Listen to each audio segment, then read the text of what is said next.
Wait లాస్‌కి biggest secret ఏంటో తెలుసా? డైట్ కాదు, ఎక్సర్సైజ్ కాదు. Welcome to day 15 of weight loss journey. So, weight లాస్‌లో మనం ఎంత డైట్ చేసినా, ఎంత ఎక్సర్సైజ్ చేసినా ఒక 15 డేస్ చేసి లేదా 20 డేస్ చేసి స్టాప్ చేయడం అలా అస్సలు చేయకూడదు. కన్సిస్టెంట్‌గా చేసినప్పుడే మనకి ప్యూర్ వెయిట్ లాస్ అనేది కనిపిస్తది. ఒకరోజు జంక్ తిన్నా ప్రాబ్లమ్ లేదు. మళ్ళీ నెక్స్ట్ డే కంటిన్యూగా డే 1 లాగా స్టార్ట్ చేయండి. అదే బిగ్గెస్ట్ సీక్రెట్.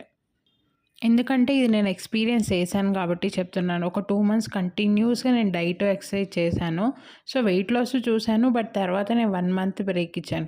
సో, నాకు మళ్ళీ ఎలా ఉందంటే ఒక డే 1 లాగా స్టార్ట్ చేయాల్సొచ్చింది. సో, కన్సిస్టెంట్‌గా మీరు అనుకున్న గోల్‌కి రీచ్ అయ్యే వరకు చేస్తూ ఉండండి. సో, ఆటోమేటిక్‌గా మీకు ఆ రిజల్ట్ అనేది కనిపిస్తది. సో, ఇవాల్టి విషయానికొస్తే నార్మల్ డైలీ రొటీన్ లాగానే మార్నింగ్ వాకింగ్‌కెళ్ళేసి వచ్చి ఇవాళ పెసరట్టు చేసుకున్నాను బ్రేక్‌ఫాస్ట్‌కి.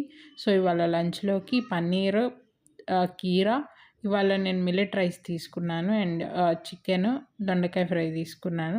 11కి చియా సీడ్స్, కోకోనట్స్ కూడా తీసుకున్నాను. సో, ఇవాళ స్నాక్‌కి ఏం తీసుకోలేదు.